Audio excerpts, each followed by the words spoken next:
Hey everyone, I'm back and I have another sweet treat for you. We will be creating these pumpkin streusel muffins. This recipe comes from a lovely lady on the internet called the Loopy Whisk. It is an original recipe that she makes into a loaf, but I decided to put a fun twist on it and make muffins. Now these are gluten-free, dairy-free, and egg-free. However, if you are not following any of those dietary restrictions, feel free to add in glutinous flour or full-fat dairy.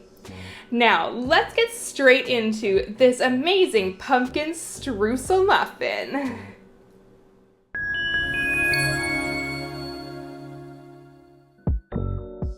To begin, we need a separate bowl that is fairly large because we're going to mix our dry ingredients together. That's half a cup of white sugar and a quarter of a cup of brown sugar. Make sure to break up the brown sugar and incorporate it all. Mix thoroughly. To this, we are going to add 1 cup of pumpkin puree. Just use the canned variety, that's all I'm doing here. Mix this really well, and you will see the sugar slowly incorporate into the pumpkin. It is quite satisfying, actually.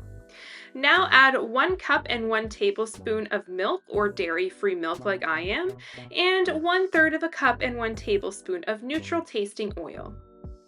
Finally, 1 teaspoon of apple cider vinegar, and give this a really good mix. First fold it together with your spatula and then go in with a whisk to fully incorporate.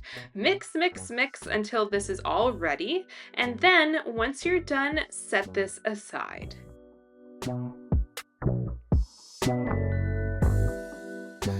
Now on to the dry ingredients. You need a large bowl for this. Add 1 3/4 cup of gluten-free flour and 1/3 cup of almond flour. Feel free to substitute for regular flour, but you need to keep the almond flour. Next, we're going to add 1½ teaspoons of baking powder, 3/4 teaspoon of baking soda, and 1/4 teaspoon of salt. Give this a good mix with your fork. Finally, add our spices: 1 teaspoon cinnamon, 1/2 teaspoon of ginger, and 1/4 teaspoon of nutmeg. Again, mix this really well to make sure your spices are throughout the whole flour. Now, slowly combine wet and dry ingredients. Give it a chance, whisk it together, do this in stages, and just take your time. It makes life a little easier than adding everything in all at once. Keep whisking until everything is incorporated. Make sure you use your spatula to scrape off all of the wet ingredients and scrape the edges of this bowl. Make sure you get to the very bottom so that all of the flour that might be sticked to the bottom of the bowl is mixed in as well. You don't want any bare flour patches. It really won't taste good. Now we're going to work on the streusel topping. Add 1/2 cup of gluten-free flour and 1/4 cup of brown sugar, as well as 1/2 teaspoon of cinnamon. Go ahead with that same fork, give it a really good mix like earlier.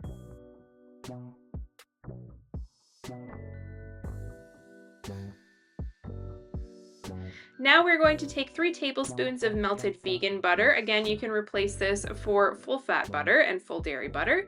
Give this a mix until it's nice and crumbly and all of that butter is mixed throughout. We will then set this aside for the assembly process.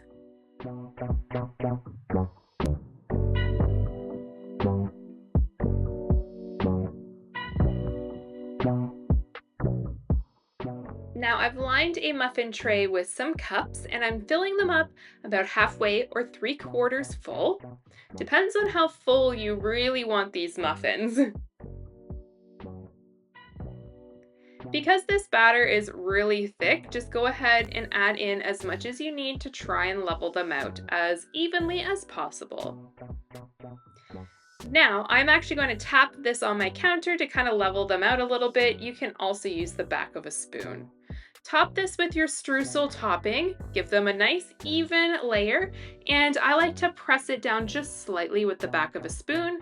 We're going to bake these at 375 for 40 to 55 minutes. Now, if you want a softer muffin, I would recommend baking it for a less amount of time and just testing throughout. Now to half a cup of icing sugar, we're going to add 1 tablespoon of maple syrup,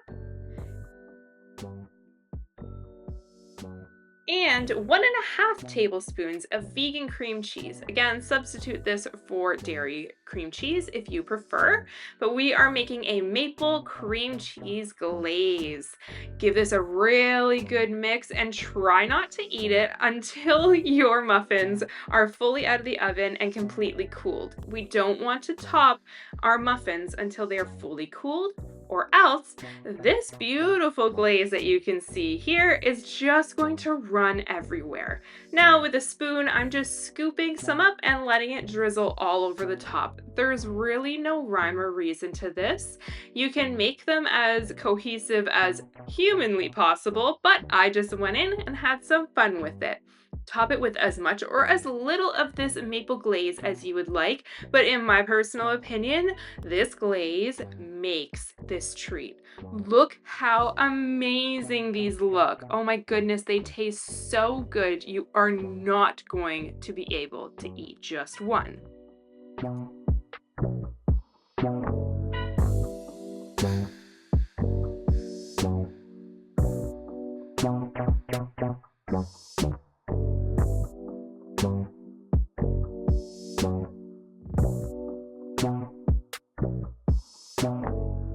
I'm telling you, these muffins will not be beat.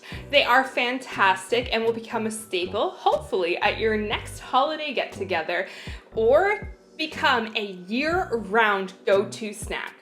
Now, enjoy your new muffins. Until next time, take care. Bye!